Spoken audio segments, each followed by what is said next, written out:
seperti penjahat paling kejam. Dirantai, dipaksa merangkak, lalu dilempar ke sungai penuh buaya oleh orang-orang yang seharusnya punya hati nurani. Bukankah ini keterlaluan? Bukankah ini kebiadaban yang tak bisa diterima akal sehat? Semua itu hanya karena fitnah busuk Pak Haji, yang tega menuduh nenek tak berdaya itu mencuri beras. Fitnah tanpa bukti, kebencian tanpa alasan. Dan yang lebih mengerikan, warga desa ikut-ikutan melempari batu seperti sedang menghukum Mak Iyah mati. Apakah kita sudah jadi manusia yang kehilangan rasa kemanusiaan? Tapi tunggu dulu, apa benar nenek itu pencuri? Atau ada rahasia besar yang disembunyikan Pak Haji agar bisa menguasai segalanya? Rahasia yang akan menghancurkan reputasi dan kehidupannya sendiri. Ini bukan sekadar cerita sedih. Ini kisah tentang kebohongan, keserakahan, dan keadilan yang terlambat datang. Bagaimana menurut kalian? Apa yang seharusnya kita lakukan apabila di lingkungan tempat tinggal kita ada orang seperti Pak Haji? Dan apa yang bisa kita lakukan apabila di lingkungan kita terjadi hal sedemikian rupa? Tulis di kolom komentar agar kita semua bisa sama-sama belajar. Namun sebelum cerita dimulai, jangan lupa untuk dukung kami dengan like dan subscribe channel Hikmah Peradaban agar kami selalu semangat dalam berbagi cerita menarik lainnya. Bagi yang sudah like dan subscribe ke channel ini, kami doakan semoga dimudahkan segala urusannya, dilapangkan rezekinya, disehatkan badannya, dan dikabulkan segala hajat dunia akhirat oleh Allah Subhanahu wa Ta'ala. Mari kita mulai ceritanya. Langkah kaki Renta itu terdengar pelan-pelan di ujung jalan berdebu. Sebuah karung plastik besar menempel di punggungnya. Tangannya keriput, kuku-kuku hitam oleh tanah dan plastik yang ia pungut sejak subuh. Tak ada suara keluar dari bibirnya, tapi matanya berbicara tentang kelaparan, tentang kehampaan, tentang sesuatu yang ia sembunyikan jauh di balik tatapan lusuhnya. Namanya Mak Iyah. Usianya sudah tak lagi bisa dihitung dengan angka pasti. Ada yang bilang 70, ada yang mengira 80 lebih. Tapi siapa peduli? Di desa itu, dia cuma dikenal sebagai pemulung. Warga sering menyebutnya perusak pemandangan, karena tubuhnya yang kotor selalu lewat di depan toko dan masjid yang bersih berkilau. Suatu pagi, matahari belum naik sepenuhnya. Mak Iyah berhenti di depan toko sembako milik Pak Haji.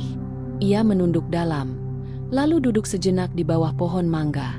Karungnya ia letakkan di sebelah, lalu menghela napas panjang. Tangannya mengusap perutnya pelan. Mungkin karena lapar, mungkin karena rindu. Entahlah, dari kejauhan, seorang ibu-ibu melihat Mak Iyah duduk di situ. Ia buru-buru mendekat ke warung Pak Haji. "Pak Haji," bisiknya. "Itu loh, nenek pemulung itu lagi nongkrong depan warung. Jangan-jangan niat buruk lagi." Pak Haji, lelaki parubaya dengan gamis putih bersih dan sorban di pundak, hanya tersenyum. Tapi senyumannya seperti ular yang sedang menunggu mangsa. "Biar saya yang urus," katanya pelan. Begitu Pak Haji keluar dari tokonya, semua warga memperhatikannya. Mereka tahu, sekali Pak Haji bicara, maka seisi desa akan mengangguk setuju. Tak ada yang berani membantahnya. Ia adalah ketua yayasan, donatur utama masjid, sekaligus pemilik sebagian besar toko di desa itu. "Mak Iyah," panggilnya dengan suara berat namun terdengar santun. Mak Iyah menoleh, senyumnya lembut. Ia berdiri perlahan, lututnya gemetar. "Iya Pak Haji, saya cuma duduk sebentar. Maaf kalau mengganggu." "Apa yang kau lakukan di sini tadi subuh?" "Cuma lewat, Pak." Pak." "Tidak ambil apa-apa dari toko saya?" Mak Iyah menggeleng pelan. "Tidak, Pak." Pak Haji tersenyum kecil. "Baiklah, saya percaya." Tapi matanya tidak jujur. Sore harinya, suara speaker masjid menggelegar. "Telah terjadi pencurian 1 karung beras dari toko saya pagi tadi. Pelaku diduga adalah pemulung tua yang sering mondar-mandir di sekitar pasar dan toko." Desa itu kecil. Kabar buruk menyebar lebih cepat daripada angin. Saat azan maghrib berkumandang, Mak Iyah tak bisa lagi keluar rumah. Anak-anak melempari rumah reotnya dengan batu. Ibu-ibu memalingkan wajah. Para pria menatap dengan jijik. Kepala desa, ustaz, para tetua, semua percaya pada Pak Haji. Tak ada yang meminta bukti, tak ada yang menyelidiki lebih dalam. Karena bagi mereka, ucapan Pak Haji adalah kebenaran mutlak. Di malam hari, ketika Ma'iyah duduk di pojok rumahnya yang bocor, ia menatap langit. "Ya Allah," bisiknya lirih. "Apa aku masih kuat?" Angin berhembus, dan di kejauhan, suara Pak Haji terdengar berbicara di masjid. Ia sedang memberikan ceramah tentang kejujuran, tentang amanah, tentang betapa pentingnya menjaga harta orang lain. Sementara itu, di dalam rumah kecil yang hampir runtuh, Ma'iyah meneteskan air mata. Tapi tak ada satupun yang tahu bahwa bukan hanya tubuh renta itu yang mereka lecehkan, tapi juga sejarah panjang dan tanah besar yang tak pernah mereka duga akan mengguncang seluruh desa. Pagi belum sempat mengeringkan embun, tapi suara gaduh sudah mengguncang jalan kecil di depan pasar desa. Orang-orang berkumpul. Mata mereka mengarah ke sebuah meja panjang di depan toko Pak Haji. Di atas meja itu, satu karung beras disandingkan dengan satu plastik kecil berisi serpihan kertas dan sobekan kain lusuh. Pak Haji berdiri di sampingnya, dengan mikrofon portabel tergantung di lehernya. "Ini," katanya sambil menunjuk karung beras dan serpihan kain, "bukti nyata bahwa Ma'iyah telah mengambil tanpa izin. Kain ini ditemukan di sela tumpukan beras. Kain ini, milik siapa lagi kalau bukan si nenek itu?" Warga berdesakan. Beberapa berteriak, "Wah, parah sih kalau udah mencuri beras buat dagang. Katanya miskin, malah makan hasil haram." Tak ada yang bertanya dari mana bukti itu berasal. Tak ada yang menuntut kejelasan. Fitnah yang diucapkan dengan lantang selalu terdengar lebih meyakinkan daripada kebenaran yang disampaikan dengan suara lemah. Ma'iyah dipanggil ke balai desa. Ia datang dengan langkah tertatih, memakai baju coklat dekil yang sejak kemarin belum diganti. Tangannya gemetar, bukan karena takut, tapi karena marah yang tertahan. Namun siapa yang akan percaya pada kemarahan seorang pemulung? Pak Haji duduk di depan, berdampingan dengan kepala desa dan Ustaz Sofwan. Ia berbicara seolah tak ada dosa di hatinya. "Kami hanya ingin menyelesaikan ini secara damai. Tapi tentu ada konsekuensi sosial. Desa ini tidak bisa menerima pencuri, apalagi yang sudah mengganggu ketentraman warga." Kepala desa mengangguk. "Betul itu. Kita ini kampung yang menjunjung amanah." Ma'iyah membuka mulutnya. "Saya tidak mencuri, saya hanya lewat dan duduk sebentar. Saya tidak masuk toko, saya tidak." "Cukup," seru Ustaz Sofwan. "Perempuan tua, kalau engkau masih punya harga diri, pergilah dari sini sebelum desa ini membuangmu." Dada Ma'iyah seperti dihantam batu besar. Tapi ia tidak menangis. Ia hanya menunduk, lalu melangkah pergi. Di jalan, anak-anak menyambitkan batu kecil ke punggungnya. Ibu-ibu meludah ke tanah tiap kali ia lewat. Beberapa pria bahkan menyalakan korek api lalu melempar ke karung plastik milik Ma'iyah. Api menyambar, karung terbakar. Ma'iyah hanya berdiri di tengah lingkaran benci itu, memeluk dirinya sendiri. Sore harinya, dua pria mendatangi gubuk reot Ma'iyah.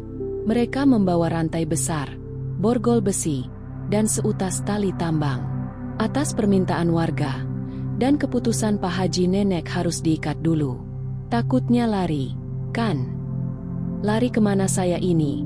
Nak, saya cuma mau hidup tenang." Tanpa mendengar lebih jauh, pria-pria itu menarik Ma'iyah ke halaman. Mereka membaringkannya, tangan dan kakinya diborgol. Lalu rantai disilang di dada dan pinggangnya. Diikat kuat-kuat, seperti menangkap binatang. Ia diseret menuju kandang sapi milik desa. Kandang tua, bau, penuh lumpur dan bekas kotoran. Di sana, Ma'iyah dilempar begitu saja. Pintu kandang ditutup dan digembok dari luar. "Besok kita putuskan nasibmu, Mak," teriak seorang warga. "Kalau engkau memang pencuri, kita lempar kau ke sungai." Langit mulai gelap. Hujan turun pelan-pelan. Di dalam kandang, tubuh renta itu menggigil. Rantai di sekelilingnya berat dan dingin. Air hujan meresap ke kain tuanya. Tapi yang paling menyakitkan bukan dinginnya malam, melainkan dinginnya hati manusia yang dulu pernah ia bantu tanpa mereka tahu. Karena dulu, tanah tempat masjid dibangun, jalan yang mereka injak, pasar tempat mereka berdagang, semua itu adalah milik seseorang. Dan orang itu adalah Mak Iyah, 25 tahun lalu. Tapi malam itu, tak seorang pun peduli pada sejarah. Yang mereka tahu hanya fitnah dan hasutan Pak Haji yang membuat semua kebusukan terasa seperti ibadah. Ketika azan subuh berkumandang, kandang itu sunyi. Hanya suara napas lemah yang tersisa. Tapi di batas desa, di balik pepohonan lebat, seseorang sedang menatap ke arah sana dengan mata merah membara. Ia datang bukan untuk menghibur, tapi untuk membuka kebenaran yang akan mengoyak wajah suci desa itu dari akar terdalamnya. Pagi itu langit menghitam meski matahari belum terbenam. Awan menggulung seakan menyimpan murka yang telah lama tertahan. Di balai desa, kerumunan warga sudah berkumpul sejak subuh. Mereka membawa bambu, parang, bahkan beberapa membawa batu. Tak ada satupun yang membawa hati. Pak Haji berdiri di atas meja panjang. Ia mengenakan jubah putih bersih, sorban tergulung rapi, dan wajah penuh khotbah. Tapi kata-katanya pagi itu bukan seruan taubat, melainkan hasutan yang dibalut agama. Hari ini, katanya lantang, kita bersihkan desa ini dari azab. Pencuri tua yang membawa sial akan kita lempar ke sungai. Sorak-sorai menggema. Tak ada yang mengajak berpikir. Tak ada yang menyuruh menyelidik. Fitnah telah jadi fakta di kepala mereka. Apalagi jika datang dari orang yang tampak suci. Mak Iyah digiring keluar dari kandang. Tubuhnya masih terikat rantai. Bajunya kotor. Wajahnya penuh lumpur. Di antara langkah-langkah warga, ada anak-anak yang tertawa sambil menyeret ujung rantai seperti mainan. Ada ibu-ibu yang menaburkan garam ke tanah yang dilewati Mak Iyah, seakan takut tertular najis dari tubuh renta itu. Perjalanan menuju sungai adalah arak-arakan kebencian. Semua ingin melihat kejatuhan. Semua ingin menyaksikan penderitaan. Sungai itu bernama Kali Setan. Di dalamnya, buaya-buaya liar kerap muncul saat hujan turun deras seperti hari itu. Warga percaya, siapapun yang dilempar ke sana dan selamat berarti tidak bersalah. Tapi semua tahu, belum pernah ada yang selamat. Di tepi sungai, hujan turun deras. Suara air menggelegak, tanah licin dan basah. Mak Iyah didorong hingga ia jatuh bersimpuh di hadapan Pak Haji. Ada kata terakhir, "Wahai pencuri tua," ejek Pak Haji, dengan senyum sinis di bibirnya. Mak Iyah mengangkat wajah. Matanya tak lagi menangis. Ia menatap lurus ke arah Pak Haji. "Tanah yang kau pijak, rumah yang kau bangun, semua dulu milikku. Aku hanya ingin hidup tenang. Aku tidak ambil apapun. Hanya ingin bernaung di desaku sendiri. Kenapa kalian tega?" Pak Haji menyeringai. "Cerita lama. Kau tak punya apa-apa. Kalau memang kau pemilik desa ini, kenapa sekarang jadi bangkai hidup?" Dan tanpa menunggu aba-aba, ia mengangkat tangan. Warga lain ikut serentak mendorong tubuh Mak Iyah. Rantai masih melilit tubuhnya. Tubuh renta itu terjatuh ke sungai dengan bunyi cipratan keras. Seketika, air menjadi riuh. Riak air berguncang. Beberapa saat tak ada suara. Warga mulai bersorak.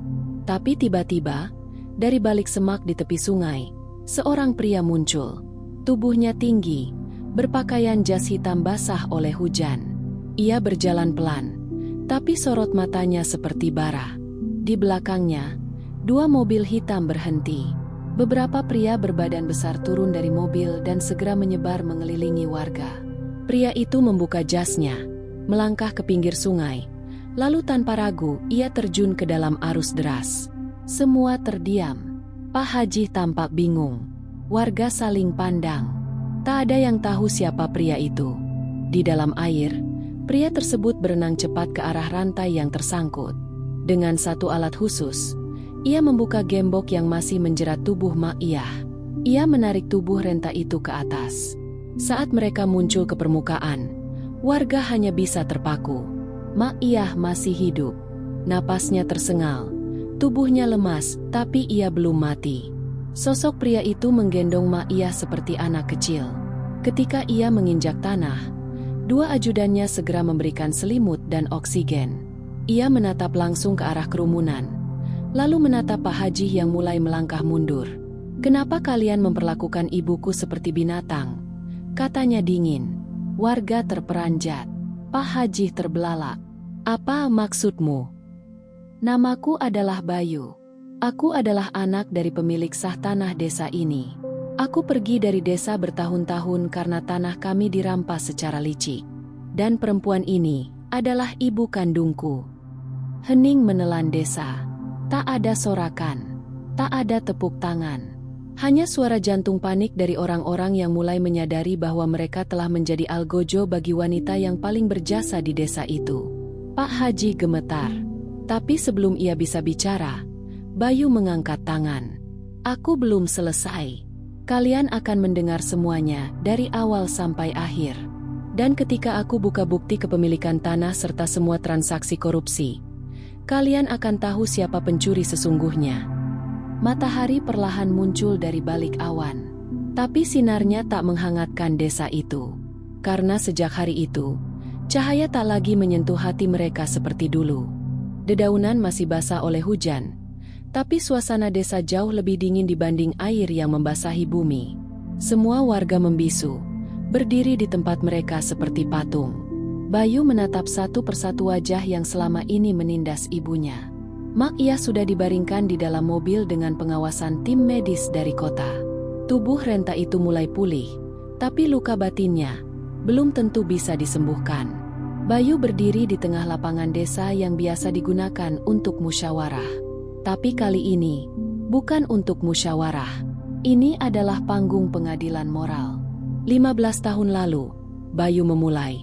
Ayah saya, suami dari Mak Iyah, meninggal dunia secara tiba-tiba. Saat itu, semua surat kepemilikan tanah berada di tangan beliau.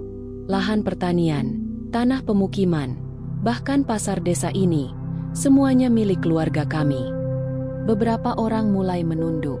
Nama suami Mak Iyah memang dikenal sebagai dermawan dan pendiri pertama desa itu, tapi sejak kematiannya, tak ada yang pernah mendengar kabar keluarganya lagi. Bayu membuka koper hitam. Ia mengeluarkan satu bundel dokumen, lalu mengangkatnya tinggi. Tapi saat kami masih berkabung, seseorang datang ke rumah kami, membawa surat hibah palsu.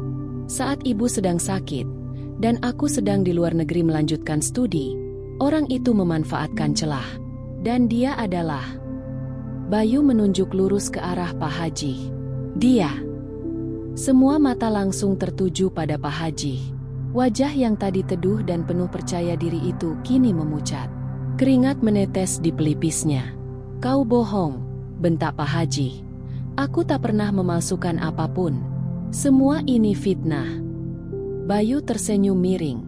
Ia mengeluarkan lembar fotokopi surat hibah yang dipalsukan, lalu meletakkannya di meja panjang. Kami sudah melakukan uji forensik dokumen. Cap desa yang digunakan dalam surat ini berasal dari tahun 1983, padahal jenis tinta yang digunakan baru diproduksi tahun 2002. Selain itu, tanda tangan kepala desa saat itu juga tidak cocok. Aku juga punya rekaman saksi. Mantan staf balai desa. Dia melihat langsung bagaimana kau mengatur semua ini. Dari balik mobil hitam, seorang pria tua turun dengan dibantu tongkat. Warga mengenal wajah itu. Pak Imam, staf lama kantor balai desa yang tiba-tiba menghilang sejak belasan tahun lalu.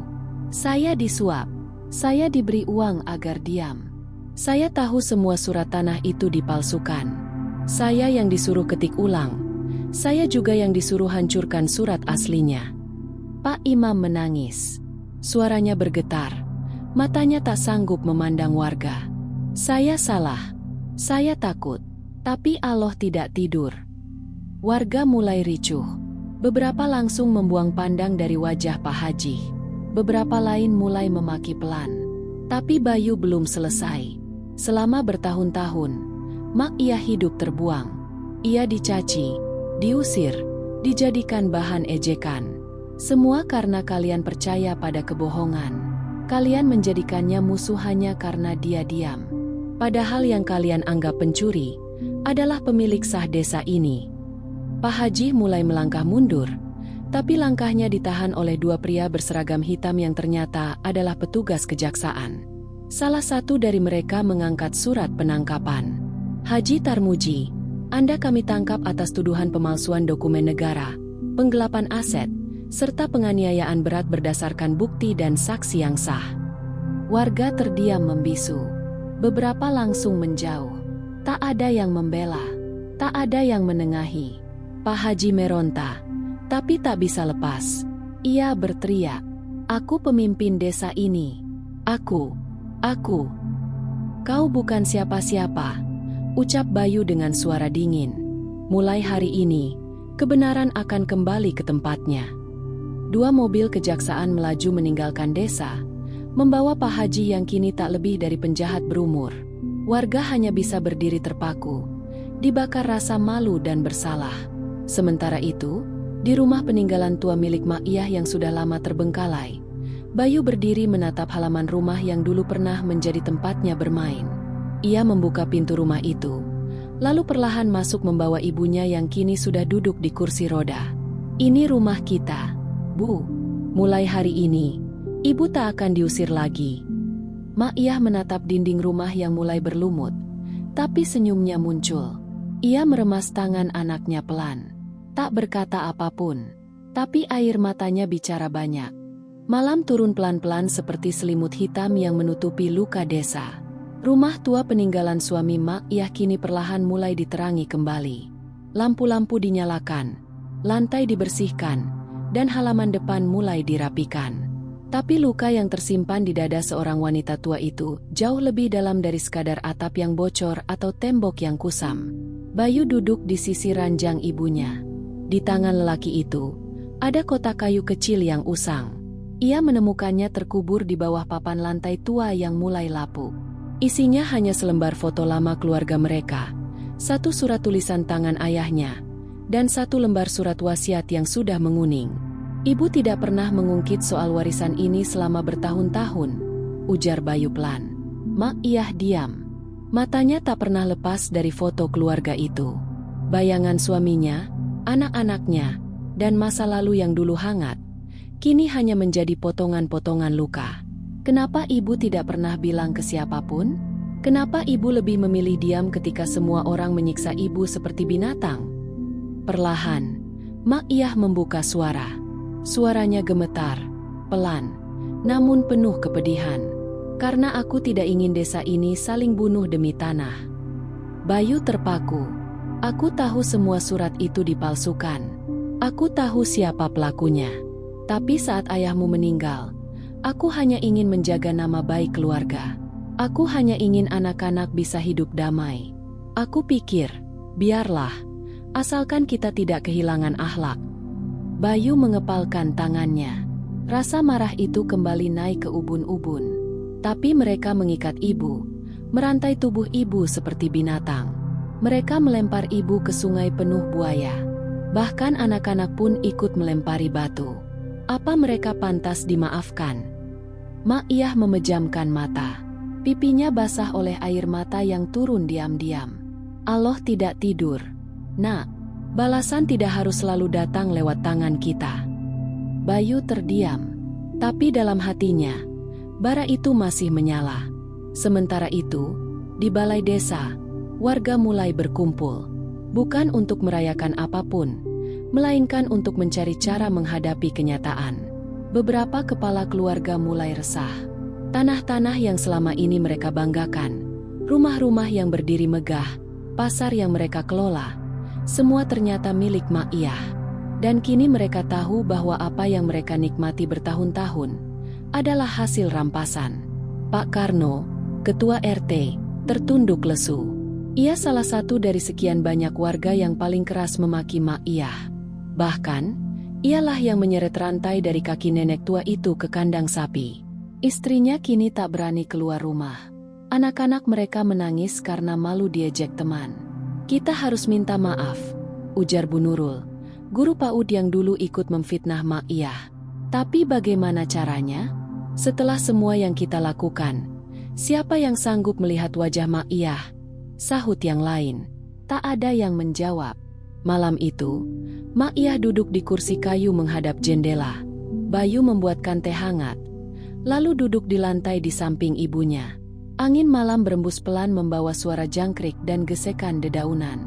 Tapi di hati mereka, badai masih bergemuruh. Aku akan tuntut semuanya ke pengadilan, ujar Bayu tiba-tiba. Mak Iyah menoleh, menatap anaknya yang matanya mulai memerah. Mereka harus tahu apa artinya kehilangan. Mereka harus rasakan bagaimana rasanya hidup dalam rantai, dituduh tanpa bukti, dilempar ke sungai seperti bangkai. Mak Iyah hanya menatap, tak ada bantahan, tapi juga tak ada persetujuan. Ibu diam karena ibu kuat, tapi diamnya ibu membuat mereka semakin buas. Mereka pikir, kita ini sampah. Mereka pikir mereka bisa rampas segalanya. Tidak, Bu, kali ini tidak. Air mata menetes dari pelupuk Mak Iyah, tapi bibirnya tak bergerak. Ia tahu, dendam itu kini hidup dalam diam anaknya. Dan ia tahu, badai besar belum benar-benar reda. Di rumahnya yang kini kosong dan sepi, istri Pak Haji, Bu Jumi, duduk termenung. Semua hartanya telah dibekukan. Pegawai toko mulai keluar satu persatu. Bahkan penjaga toko beras pun membawa kabur sisa uang di brankas. Di pojokan ruangan, anak lelaki mereka yang baru berusia 10 tahun menggambar dengan krayon. Ibu, aku lihat nenek yang kita rantai dulu sekarang sudah tinggal di rumah besar ya? Tanya anak itu polos. Bu Jumi menahan napas. Tangan gemetarnya tak mampu menahan cangkir teh yang kemudian jatuh pecah. Aku mimpikan dia, Bu. Dia menangis terus. Tapi aku takut. Keesokan harinya, satu persatu warga mulai datang ke rumah Mak Iyah. Membawa bingkisan, membawa air mata, membawa permohonan maaf. Tapi gerbang rumah itu tertutup. Tak ada yang membuka. Tak ada yang menyambut. Bayu menatap dari balik jendela. Ia menuliskan satu kertas kecil, lalu menyelipkannya di gerbang.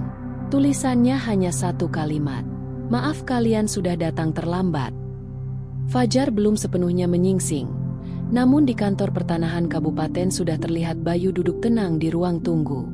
Di pangkuannya, berkas-berkas tebal dengan nama Mak Iyah tertulis di setiap halamannya. Surat-surat tanah, akta waris, dokumen kepemilikan yang selama ini disembunyikan dari dunia, kini siap diperlihatkan ke terang. Bayu tahu, ini bukan sekadar proses administratif. Ini adalah medan perang. Saat dipanggil masuk, ia disambut oleh Kepala Badan Pertanahan dengan pandangan kaget. Anda yakin ingin mengaktifkan kembali seluruh lahan ini atas nama ibu Anda?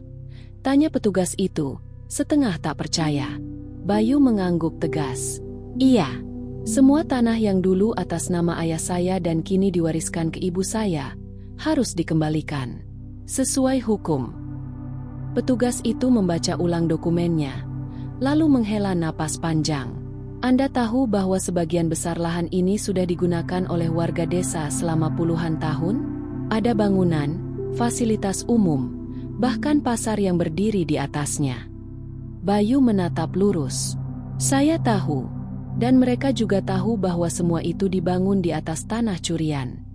Di sisi lain desa, Mak Iyah hanya bisa memandangi sawah-sawah dari jendela. Udara desa yang dulu segar kini terasa menyesakkan. Para tetangga tak lagi menyapa. Beberapa berbisik di balik pagar. Sebagian menatap dengan wajah penuh dosa. Tapi ada juga yang masih berani mencibir. Kalau dia memang pemilik tanah, kenapa dulu gak bilang? Dasar tua gila, teriak seorang ibu muda dari balik pintu warung. Mak Iyah hanya diam, tapi dadanya seperti disayat ulang. Ia bukan tidak dengar, bukan tidak tahu, tapi luka-luka masa lalu terlalu dalam untuk dibalas dengan kata-kata. Beberapa hari kemudian, kabar bahwa tanah seluruh desa kini di bawah kepemilikan sah Mak Iyah membuat kehebohan luar biasa. Warga mendesak kepala desa, meminta bantuan hukum, menolak pengakuan itu. Bahkan ada yang berani menyarankan untuk membakar rumah Mak Iyah di malam hari. Pak Haji, yang kini meringkuk di rumah kecilnya yang lama di pinggir desa, mulai didekati beberapa warga. Pak Haji harus bantu kami. Kan dulu bapak yang bilang tanah ini milik rakyat. Bapak yang dulu bilang Mak Iyah cuma nenek gila pemulung. Pak Haji hanya tertawa getir. Kalian percaya padaku waktu aku bohong. Sekarang kalian ingin aku bohong lagi demi kalian. Warga itu marah. Ada yang membalikkan kursi, ada yang mengepalkan tangan. Kalau begini terus, kita bisa diusir dari desa sendiri.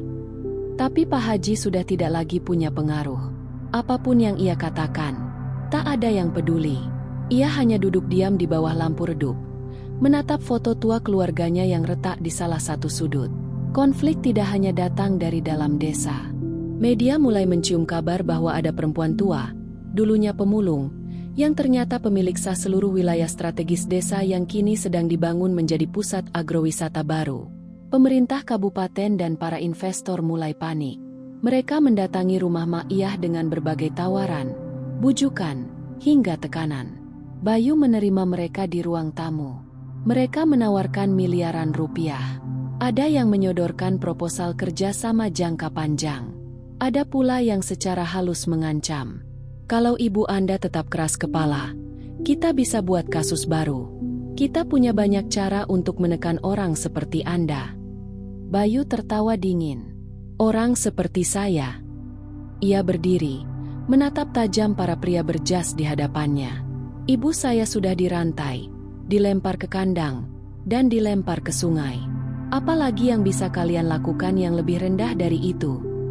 Para tamu itu pergi dengan wajah masam. Tapi Bayu tahu, mereka belum menyerah. Di malam hari, Mak Iyah bermimpi buruk.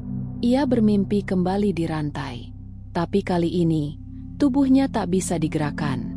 Ia melihat wajah-wajah warga yang dulu melemparinya batu, kini tertawa sambil menari di atas tanahnya.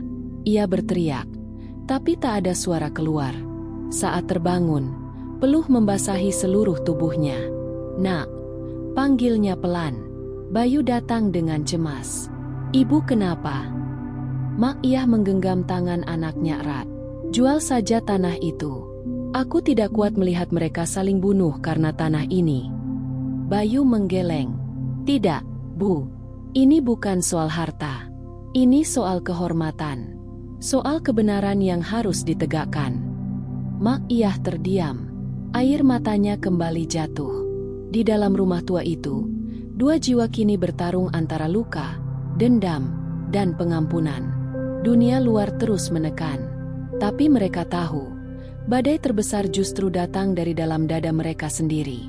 Beberapa malam kemudian, terjadi kebakaran di pasar desa. Api membakar puluhan lapak. Asap hitam membumbung tinggi. Petugas damkar terlambat datang. Sebagian warga menuduh Bayu. Sebagian lagi percaya ini konspirasi dari investor yang kecewa. Tapi satu hal yang pasti, desa itu sudah tidak tenang lagi. Dan semua tahu, ini baru permulaan. Malam merambat dingin saat desa Kedung Jati kembali dihantui oleh peristiwa aneh. Pasca kebakaran pasar, kini musola kecil di dekat rumah Mak Iyah ditemukan penuh dengan coretan ancaman. Dinding-dindingnya dicoret dengan cat merah, bertuliskan kata-kata seperti, "Pergi dari desa kami," dan "Pemilik neraka." Di gerbang musola, digantung seekor ayam hitam mati dengan leher terputus. Warga mulai ketakutan. Tapi alih-alih bersimpati, sebagian dari mereka justru menyalahkan Mak Iyah dan Bayu. "Ini gara-gara tanah itu. Ini kutukan karena dia serakah," teriak seorang lelaki tua di warung kopi. Namun Bayu tidak tinggal diam. Esok harinya, ia menggelar pertemuan terbuka di balai desa. Ia duduk sendiri di tengah panggung kecil, dengan satu mikrofon, tanpa pengawal, tanpa surat kuasa hukum. Sementara ratusan warga memadati lapangan, termasuk para pedagang, buruh tani, guru, dan bahkan kepala desa yang duduk bersama camat. Bayu bicara lantang. "Tanah ini bukan warisan dari iblis. Tanah ini warisan dari ayah saya yang dulu kalian usir dari sini. Mak Iyah tidak pernah minta kalian membayar sewa. Tapi kalian membalasnya dengan rantai, batu, dan sungai berisi buaya." Kepala desa berdiri, mencoba menengahi. "Bayu, kita bisa bicarakan ini baik-baik. Jangan panaskan warga." Bayu menatap tajam. Baik-baik, kalian diam saat ibu saya dirantai dan dilempar ke sungai. Saat dia dituduh maling beras, kalian semua percaya tanpa bukti. Seorang pemuda melempar botol ke arah Bayu. Karena memang dia gila. Orang gila gak bisa punya tanah. Tapi sebelum Bayu menjawab, seseorang berdiri dari kerumunan. Seorang lelaki kurus dengan rambut memutih, mengenakan baju lusuh. Cukup. Semua mata tertuju padanya. Suaranya serak, namun menggema kuat.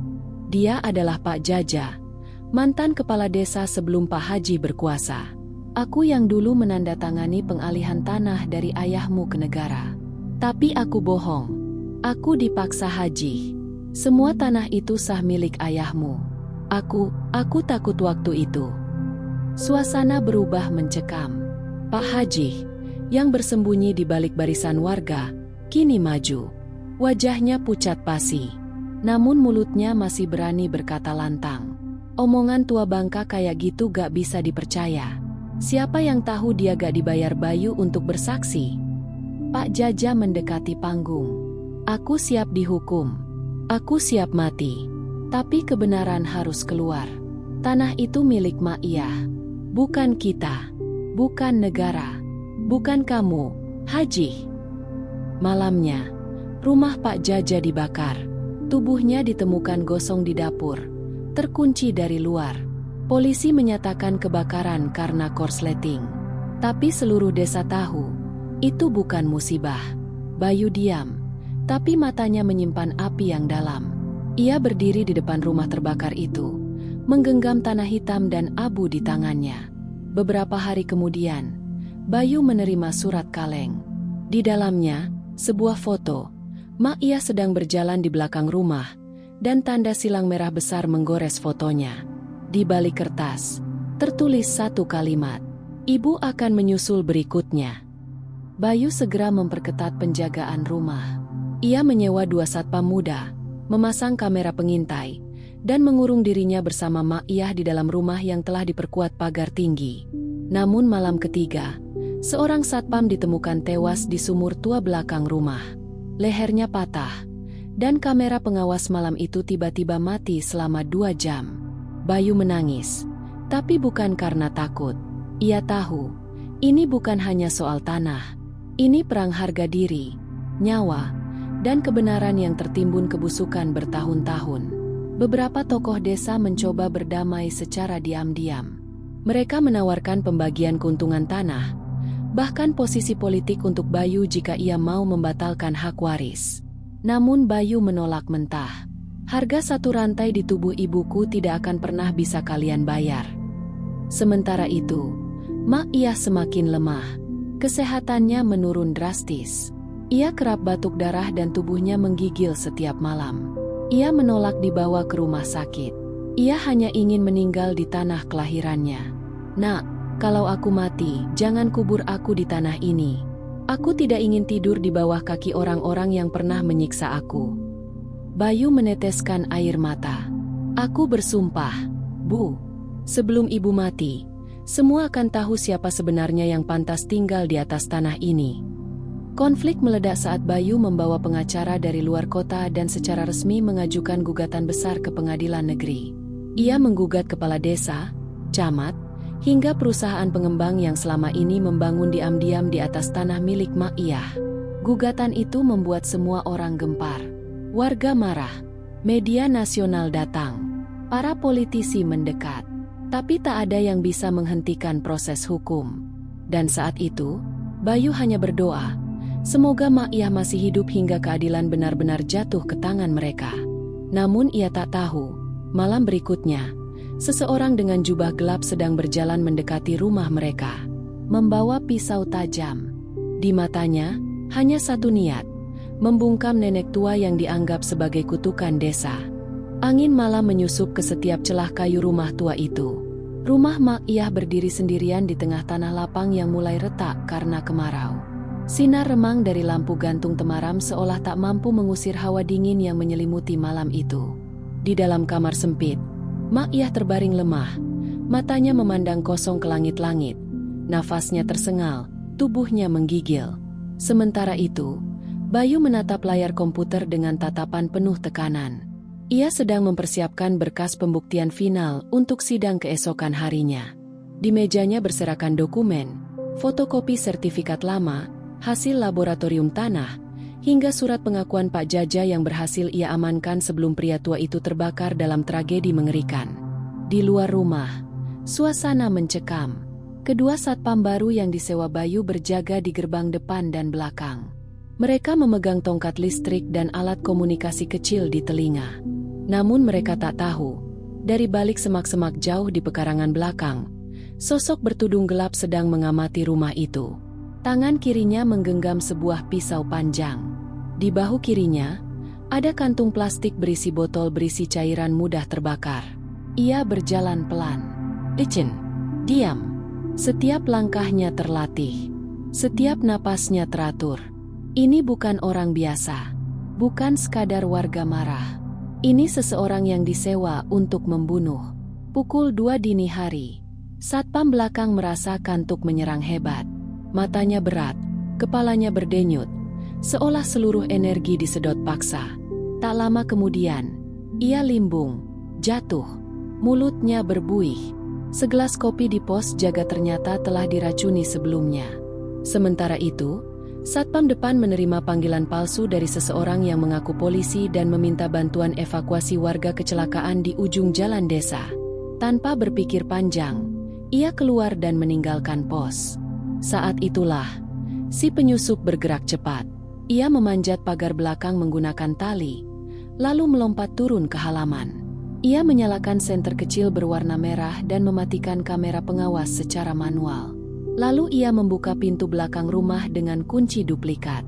Bayu yang sedang mengetik di kamar depan tak menyadari semua itu. Penyusup masuk ke kamar Mak Iyah. Ia mendekat dengan langkah ringan, mengangkat pisau, mengarahkan ke leher Mak Iyah yang sedang tertidur. Namun, tiba-tiba Mak Iyah membuka mata. "Allah!" bisiknya lirih. Tangan penyusup gemetar. Namun ia tetap mengayun pisau. Belum sempat menyentuh kulit nenek renta itu, pintu kamar dibuka paksa dari belakang. Bayu menerjang, menendang si penyusup sekuat tenaga hingga tubuhnya terbanting ke lemari tua. Pisau terlempar, namun si penyusup tidak menyerah. Ia melawan, mengeluarkan alat setrum dari jaketnya dan menyerang balik. Bayu menangkis, tapi setruman itu mengenai bahunya. Tubuhnya kejang, terjatuh. Mak Iyah berteriak sekuat tenaga. Teriakan yang entah dari mana datangnya, begitu nyaring hingga membuat anjing-anjing kampung menggonggong serempak. Tetangga terbangun. Satpam depan yang tadi pergi, kini kembali dengan wajah panik. Ia menabrakkan tubuhnya ke pintu dan bersama Bayu yang masih gemetar, mereka berhasil menahan penyusup hingga terikat. Wajahnya terungkap. Seorang pria muda, mantan preman bayaran pasar. Tapi lebih dari itu, dari kantong bajunya, ditemukan uang 50 juta dalam amplop coklat bertuliskan, "Selesaikan malam ini." Pagi harinya, polisi datang. Semua warga desa melihat ketika pria itu digiring keluar rumah. Darah masih menetes dari keningnya. Bayu menyerahkan bukti ke polisi, termasuk amplop uang, cairan pembakar, dan rekaman suara ancaman dari salah satu perangkat desa. Nama Pak Haji kembali mencuat. Tapi ia menghilang. Tak seorang pun tahu kemana dia pergi. Rumahnya kosong. Mobilnya ditinggal. Istrinya tak mau bicara. Warga resah. Tapi perhatian mereka segera teralihkan ketika satu kejadian mengejutkan terjadi beberapa hari kemudian. Kantor Pengadilan Negeri memutuskan bahwa seluruh hak atas tanah yang disengketakan di Desa Kedung Jati sah milik Mak Iyah. Semua surat-surat, cap kepala desa terdahulu, serta pengakuan almarhum Pak Jaja jadi bukti kuat yang tak terbantahkan. Putusan itu diumumkan secara terbuka.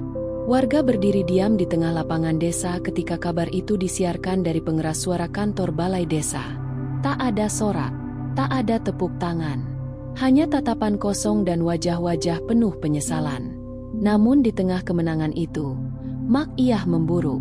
"Nak," katanya dengan suara lirih, "jangan lupakan satu hal." "Apa, Bu?" "Tanah ini bukan cuma soal harga. Ini soal luka. Luka yang mereka buat dan luka yang tak akan pernah hilang. Bayu menggenggam tangan ibunya. Air mata jatuh tanpa bisa dibendung. Di luar kamar, belasan warga mulai berdatangan, membawa karangan bunga, menangis, membawa nasi bungkus. Beberapa dari mereka sujud di teras rumah. Tapi Mak Iyah tak mau menerima mereka. Terlambat, katanya. Aku maafkan mereka, tapi hatiku tidak bisa lupa. Malam menjelang, dan Bayu menatap langit dari jendela kamar ibunya. Ia tahu, malam itu bisa jadi malam terakhir. Dan memang benar. Pukul 1.37 dini hari, Mak Iyah menghembuskan nafas terakhir. Wajahnya damai, tersenyum, seolah beban puluhan tahun akhirnya tuntas. Namun satu hal belum selesai. Bayu belum menemukan Pak Haji, dan dendam belum benar-benar terbalas. Beberapa hari setelah kepergian Mak Iyah, suasana desa Kedung Jati berubah drastis. Balai desa yang biasanya ramai kini terasa hampa. Warga berjalan dengan kepala tertunduk. Warung-warung sepi. Tak ada suara riuh anak-anak bermain. Yang terdengar hanya gumaman pelan, seperti doa-doa pendek yang dibisikkan di tengah penyesalan tak bertepi. Namun, satu nama terus bergema di mulut warga, Pak Haji. Ia menghilang sejak malam percobaan pembunuhan itu gagal. Polisi menetapkannya sebagai tersangka otak di balik upaya pembunuhan dan rekayasa hukum tanah desa. Tapi tak ada jejak, tak ada CCTV. Bahkan rekeningnya pun mendadak kosong. Seperti semua sudah direncanakan jauh hari. Bayu tak tinggal diam. Ia menyewa seorang pelacak swasta dari kota. Seorang mantan penyidik yang sudah terbiasa menangani kasus-kasus gelap para pejabat kabur. Tak sampai seminggu, hasil investigasi membuahkan jejak. Pak Haji ternyata berlindung di sebuah villa mewah di pinggiran kota pelabuhan kecil, menyamar sebagai pedagang barang antik. Di villa itu, ia hidup seperti raja, dikelilingi oleh para wanita muda, minuman mahal, dan pesta yang tak pernah selesai. Semua hasil dari tanah yang dirampas secara diam-diam dari puluhan warga desa, termasuk milik Mak Iyah. Bayu mengatur rencana. Kali ini, bukan untuk menyerang secara fisik, tapi membongkar kejahatan Pak Haji di depan mata hukum dan publik. Bayu kembali ke kantor notaris dan dinas pertanahan. Dengan bantuan beberapa pejabat jujur, ia berhasil mendapatkan salinan asli bukti transfer yang dilakukan Pak Haji ke sejumlah pejabat desa sebagai suap. Tak hanya itu, ia menemukan rekaman audio dari sekretaris pribadi Pak Haji yang menyimpan perbincangan mengenai upaya penjebakan terhadap Mak Iyah. Dengan dokumen dan bukti lengkap, Bayu menggandeng media nasional. Pagi itu, seluruh televisi swasta menayangkan skandal perampasan tanah dan pembunuhan di desa Kedung Jati, dengan wajah Pak Haji terpampang jelas di layar kaca. Sosok yang selama ini dihormati sebagai dermawan desa, berubah menjadi penjahat di hadapan publik. Polisi segera menggerebek villa tempat persembunyiannya. Namun Pak Haji mencoba melarikan diri lewat pelabuhan kecil dengan kapal cepat. Ia mengenakan jaket lusuh, topi besar, dan kacamata hitam. Namun Bayu dan timnya sudah lebih dulu menunggu di dermaga.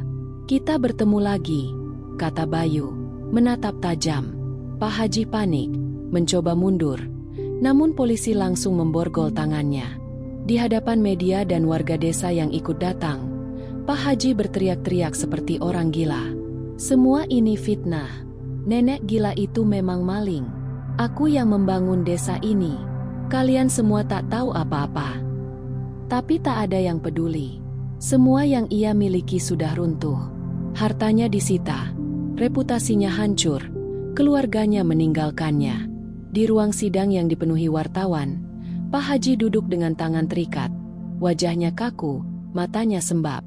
Bayu berdiri sebagai saksi utama, membawa rekaman suara, dokumen transfer, dan kesaksian warga yang dulu takut bersuara. "Dia bukan cuma merampas tanah ibu saya," ujar Bayu. "Dia telah membakar nurani satu desa dengan keserakahan. Dia membuat orang-orang biasa kehilangan akal dan menjadikan kekuasaan sebagai dalih untuk menyiksa mereka yang paling lemah." Suasana ruang sidang hening.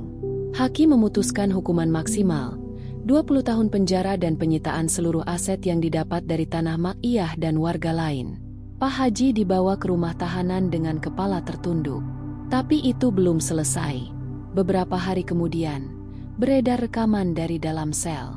Pak Haji, dalam kondisi linglung, duduk sendirian di sudut kamar tahanan.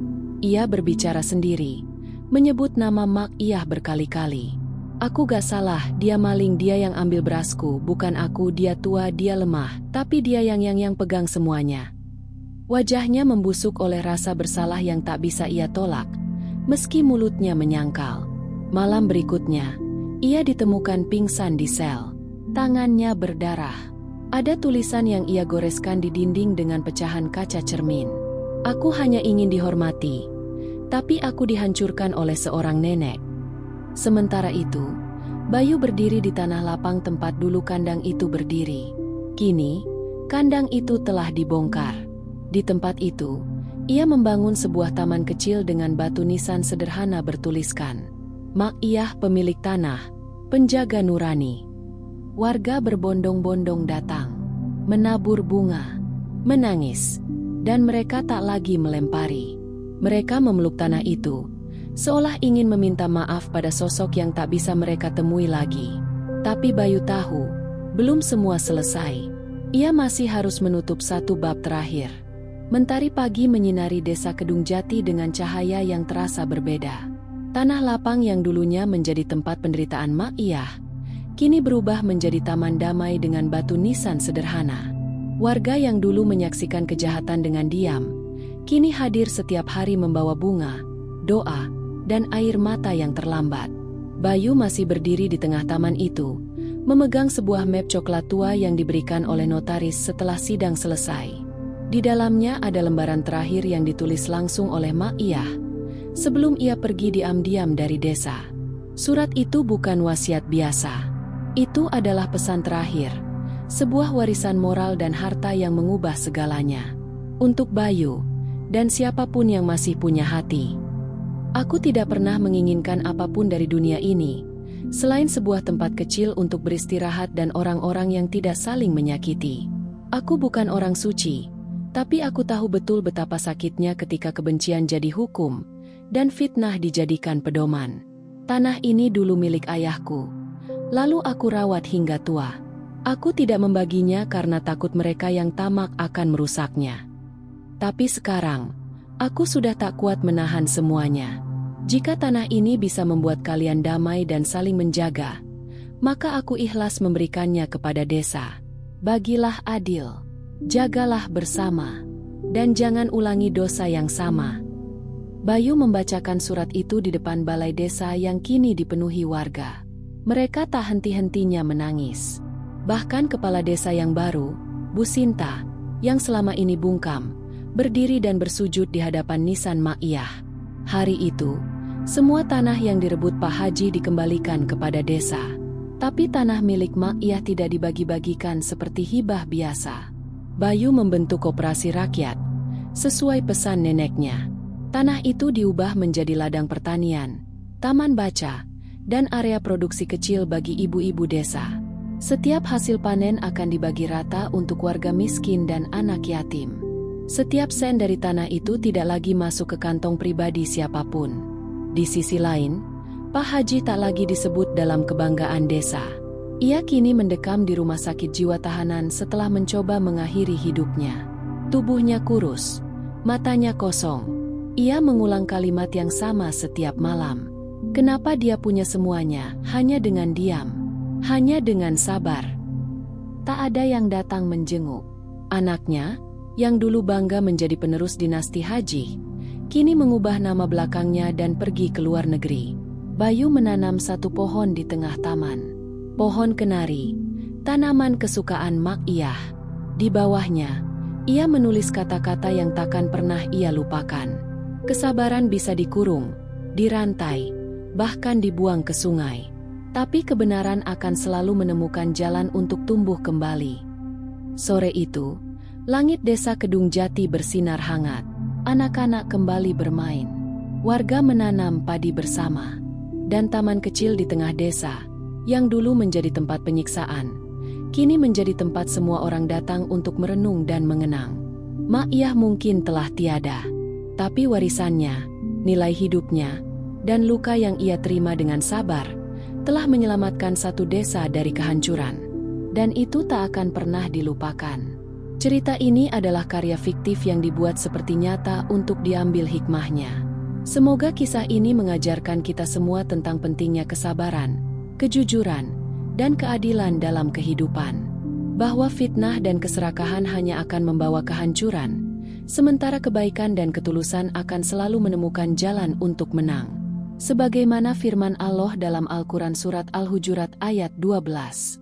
Wahai orang-orang yang beriman, jauhilah banyak prasangka, karena sebagian prasangka itu adalah dosa. Dan janganlah mencari-cari kesalahan orang lain, dan janganlah menggunjing satu sama lain. Terima kasih sudah mendengarkan cerita ini hingga akhir.